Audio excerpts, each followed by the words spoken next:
اگر به یاد داشته باشید اینا یک شخصیت رو خیلی علم کردن در به نام حجت الاسلام درزاده.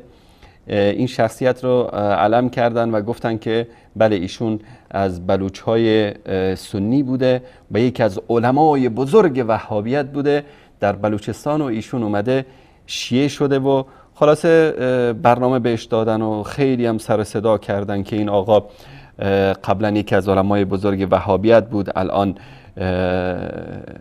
به مذهب اهل بیت گرویده. ما قبلا هم گفته بودیم، خدمتتون عرض کرده بودیم که هیچ سنی عاقل نمیره شیعه بشه.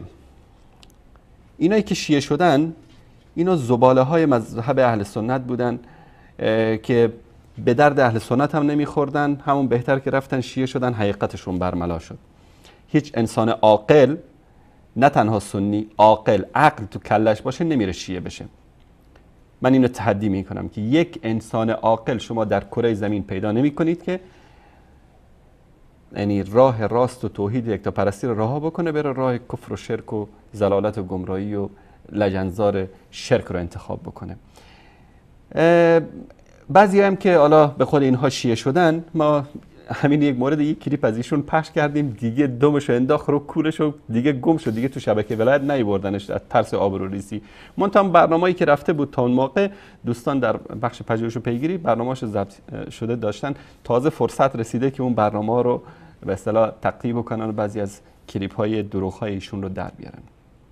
همون موقع ما یک دروغ از این آخوندی که درزاده ادعا می‌کردن که یکی از علمای بزرگ وهابیت بوده در بلوچستان و ایشون اومده شیعه شده. اولا ایشون یک ملایی بوده که 4 روز مکتب خانه رفتم، این 4 کتاب این کتابایی که میخونن پر از خرافات و خزعبلات است، همین چیزها رو خونده. مردم فقیر بیچاره توی روستایی بردن این رو یک حمد و قل و بلا رو یاد داشت، بردن امام تعیینش کردن. امام مسجد کوچیکی بوده، شاید 15 نفر پشت سرش نماز میخوندن. خلاص این بدبختی بیچاره امان از دست عشق و عاشق یک دختری میشه، دختر شیعه. بعد خلاصه هر کاری میکنه این دختر راضی نمیشه که با ایشون ازدواج بکنه، تا اینکه من نمیخواستم این مطالب رو بگم، همون موقع هم 4-5 سال پیش هم گفتیم که نمیخوایم این باب مسائل خانوادگی این آقا رو باز بکنیم. منتها بعضی این کلیپ‌های دروغای ایشون رو که دیدم گفتم دیگه باید اینا افشا بشن تا چهره کثیف اینا برملا بشه. عاشق دختر شیعه شد و خلاصه گفتن که الا بالله این با تو ازدواج نمیکنه الا که تو شیعه بشی. اینم دیگه بیچاره گرفتار بود و رفت شیعه شد و یک مرتبه که تو دام اینا افتاد دیگه اطلاعات بردنش و سپاه بردنش و خلاصه یک قبا تنش کردن و سر از شبکه ولایت در آورد. صحبت هم که اونجا میکرد مینوشتن دست این بیچاره بدبخت، میدن که سواد عقل و شعور که نداره، از کتابای اهل سنت هم بیخبر، از کتب شیعه هم بیخبر. همین مطالب و دروغای قزوینی رو این میومد اونجا نشخوار میکرد تو شبکه ولایت. بعد دیگه تبلیغات وسیعی کردن تا اینکه ما کلیپ از ایشون پخش کردیم و بعد از اون دیگه این آقا رو زنده و مردهش گم شد و دیگه بعد از اون نیوردنش از ترس آبروریزی. کلیپی که ما در اون موقع پخش کردیم، من قسمت هایی از این کلیپ رو خدمت شما عزیزان پخش میکنم که بدونید که اینا حسین علیه السلام بار دیگر در اینجا این حجت الاسلام رافضی به اصطلاح بلوچ سنی سابق، یکی از علمای بزرگ وهابیت ادعا کردن که بوده، میگه که سبب شیعه شدن ایشون این بوده که یه روزی خلاصه دزدکی رفتن پشت یک حسینیه و شنیدن که این آخوندی میگه که ان الحسین مصباح الهدى و سفینه النجا. میگه این روایت رو که شنیدم آخوندم گفت که این در صحیح بخاری است. بعد میگه اومدم در کتابخانه‌ام و باز کردم صحیح بخاری، بله این روایت رو دیدم که در صحیح بخاری است. بعد از اون میگه شیعه شدم. الا لعنت الله علی الکاذبین. این روایت نه در بخاری است، نه در مسلم است، نه در ترمذی است، نه در اصلا در کتب یعنی احادیث صحیح اهل سنت اصلا نیست. حالا از کدوم زباله‌دانی اون آخوندی رو ذکر کرده بوده الله اعلم، اون تا تهمت زده به صحیح بخاری. و این سبب اصلی شیعه شدنش اینه که این روایت رو در صحیح بخاری دیده. ببینید. و خدای متعال با وجود نازنین امام حسین علیه السلام که حیات دنیوی و اخروی میبخشند، امام حسین علیه السلام بار دیگر حیاتی به ما بخشیدند، اونم با یک نفس عالم شیعه، روزخان شیعه، که خدا میداند بعضی از این نفسها و بعضی از این کلامهایی که از زبان علمای شیعه استخراج میشه، اینها بسیار هدایتگر است. خدای متعال توفیق داد، همونطور که استاد فرمودن، به برکت روضه حضرت علی اکبر علیه السلام و روضه قتلگاه امام حسین علیه السلام، خدای متعال در شب عاشورای سال 1375 در چابهار این جرقه را زد. در این دو بخش از دو سخنرانی مختلف حجت الاسلام شریف زاهدی درزاده به دروغ ادعا می کند که حدیث ان الحسین مصباح الهدى و سفینة النجات در صحیح بخاری و مسلم و ترمذی و ابن ماجه آمده است و خودش این حدیث را در صحیح بخاری دیده است و همین امر موجب هدایت او به مذهب شیعه گشته است.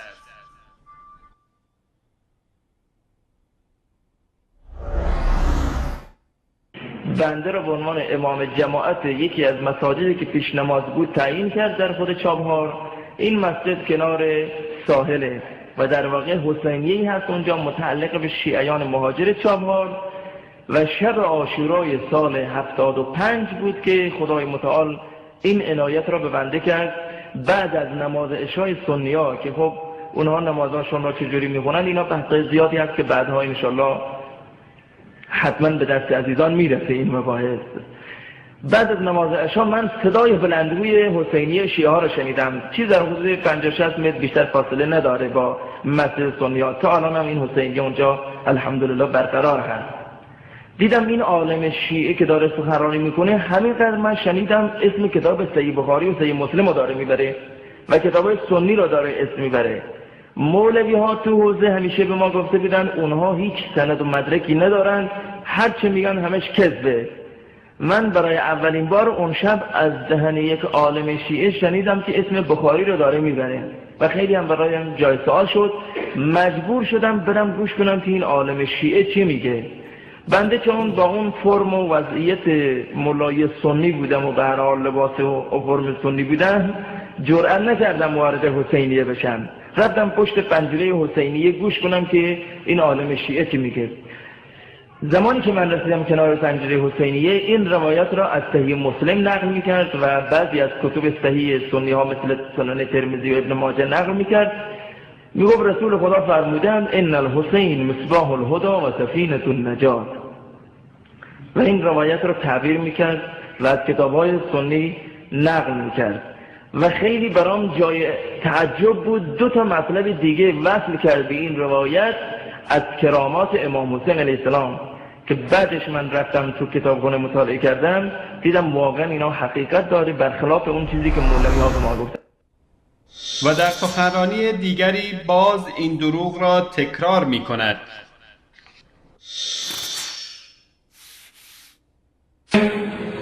بنده آخرین نفری دیدم از مسجد آمدم بیرون، چون مرای مسجد دیدم کلید مسجد دست من بود. صدای سخنرانی روحانی شیعه را شنیدم از حسینیه داشته و نزدیک بود. تو دلم افتاد که من دارم گوش میکنم که این عالم شیعه چی میگه، چون تو گوش ما خونده بودم که نعوذ بالله آخوندهای شیعه دروغ میگن، حرفایی که اینا میگن اینا کذبه، اینا اصلا قبول نیست. نعوذ بالله. ذهنم فوراً اومد که مولوی چی گفته، من مجبور شدم برم کنار پنجره که حتی چون با اون محاسن مولوی با لباس مولوی بودم جرئت نکردم از تو پنجره نگاه کنم که یه نفر ببینن این چی کار داره اینجا آمده. من کنار پنجره نشستم، به محض این که کنار این پنجره رسیدم اونجا بود که این روحانی این روایت را از بخاری سنی ها حضور داره ادارشون هست و اصول بعد از قرآن مصباح الهدى و سفینة النجات. به محضی که رسیدم اونجا این روایت را خوند. در کنار این روایت که سند هم میداد از بخاری خون بیامد، زمین خون گریه میکرد. انکسفت الشمس کسفة و هی ظلمة، خورشید تاریک شد و کانت السماء کالعلقة ایاما، چندین روز آسمان مثل خون سرخ شد. هی سند میداد از تلاوت. این مطلب قبل از اینکه روزه را تمام کند بنده آمدم ساعت 12 شب بود. آمدم حوزه دیدم همه اتاق را خوابم، اما حوزه را آرام نگرفت. رفتم توی کتابخانه نگاه کنم این روایاتی که سند میدادی روحانی شیعه راست یا نه. هنوز اون کلمه‌ای که توی گوشم خورده بودن که اینا دروغ میگن تو دلم مونده بود. فوراً رفتم اول سراغ کتاب بخاری که اون روایت مصباح الهدی دیده بودن، ولی برای اطمینان قلب درآوردم.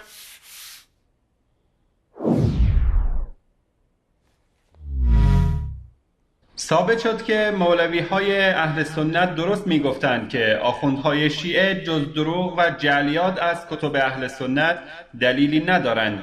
همانطور که آن روزخوان این حدیث جعلی را به دروغ به صحیح بخاری نسبت می‌داده است و شما هم که عباپوش شدید و مثل هم نوعان خود دروغ می‌گویید. به راستی که دروغ پردازی از اصول لاینفک تشیع است. بینندگان عزیز، روایت جعلی ان الحسین مصباح الهدی و سفینة النجات در هیچ کدام از کتب سته اهل سنت نیامده است و این آخوند دروغ میگوید. حال از جناب دکتر آیت الله حسینی قزوینی استدعا نماییم برای آنکه بینندگان محترم به صداقت و راستگویی این حجت الاسلام یقین و باور داشته باشند، روایت مذکور را از کتب صحیح بخاری و یا مسلم و بقیه کتب سته از طریق شبکه ولایت در معرض دید همگان قرار دهند. بینندگان ارجمند، به نظر شما آقای شریف درزاده برای شیعه شدن چه انگیزه و دلیلی داشته است؟ بله بینندگان عزیز گرامی، این بود کلیپی که تقریباً حدود 4 سال قبل از شبکه جهانی وصال حق پخش شد و بعد از اون دیگه سر و کله این آخوند دیگه پیدا نشد. حالا برنامه‌ای از ایشون ضبط کرده بودن تو شبکه ولایت که پخش کردن که سراسر دروغ بود و همون دروغایی که قزوینی خودش تو شبکهش بارها ذکر کرده و این بارم این چیزا رو نوشتن و دادن دست این آخوند که بیاد و بخونه. الان این روایت رو من خدمت شما یکی از دروغای ایشون رو اینجا میگذارم. صدا تصویر رو داشته باشید.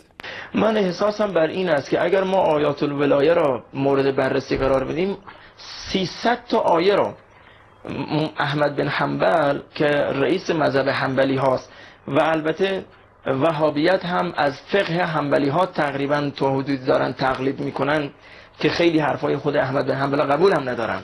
میگن حالا ما مقلد احمد بن حنبلیم، بعضی وقتا میگن ما اهل حدیثیم. قبول ندارن. خود احمد بن حنبل میگه 300 آیه نزلت فی علی ابن ابی طالب، 300 تا آیه در رابطه با علی ابن ابی طالب در قرآن کریم نازل شد و این آیات واقعا قابل بررسیه. بله، میگه احمد ابن حنبل رئیس مذهب حنابله گفته که 300 آیه در مورد علی ابن ابی طالب در قرآن نازل شده. من تحدی میکنم شبکه ولایت رو که از کتاب احمد ابن حنبل، از مسند امام احمد ابن حنبل این روایت رو بیار، چون این آخوند با وقاحت تمام داره دروغ میگه. چیزی براش نوشتن دادن و این هم داره تو شبکه ولایت دروغ پردازی میکنه. این یکی از دروغایشون. دروغ دیگهش که روایتی رو به صحیح مسلم نسبت میده که دروغ است. این روایت اصلا در صحیح مسلم نیست. با هم ببینیم اینو. در کتاب صحیح مسلم از عبدالله ابن عباس روایتی داریم که خود ایشون نقل میکنه از پیامبر اسلام: الوضوء مسحتان و غسلتان. نقل میکنه که وضوء 2 تا شستنه و 2 تا مس کردنه، غسل الوجه و الیدین و مسح الراس و رجلین، شستن صورت تا دست و مس کردن سر و 2 تا پا هستش. در کتاب ما همچنین تحدی میکنیم از این آخوند و شبکه ولایت که این جانور را آورده بودن که اینجا سخنرانی بکنه که این روایت را از کتاب صحیح مسلم نشون بدن که در کدوم جلد، در کدوم صفحه، شماره روایت، در کدوم چاپ کجا هست، چون در این روایت اصلا در صحیح مسلم وجود نداره و این آخوند داره دروغ میگه. به مناسبت تکرار این دروغای ایشون 2 تا دروغ جدید رو به اون دروغ قبلیشون بچسبانید و از این انسان یک آخوند درست میشه. آخوند یعنی دروغ، آخوند یعنی فریبکاری، آخوند یعنی تهمت زدن، آخوند یعنی افترا، آخوند یعنی تدریس، آخوند یعنی فحشا، آخوند یعنی فساد، آخوند یعنی حق مردم خوردن، آخوند یعنی تجاوز، آخوند یعنی ظلم، ستم. بر صورت این بود جناب حجت الاسلام و المسلمین درزاده یا دورزاده که اون زیاد برای ما مهم نیست، اما این واقعیت یکی از کسانی که ادعا کرده بودن که یکی از علمای بزرگ وهابیت بوده و ایشون رفته شیعه شده.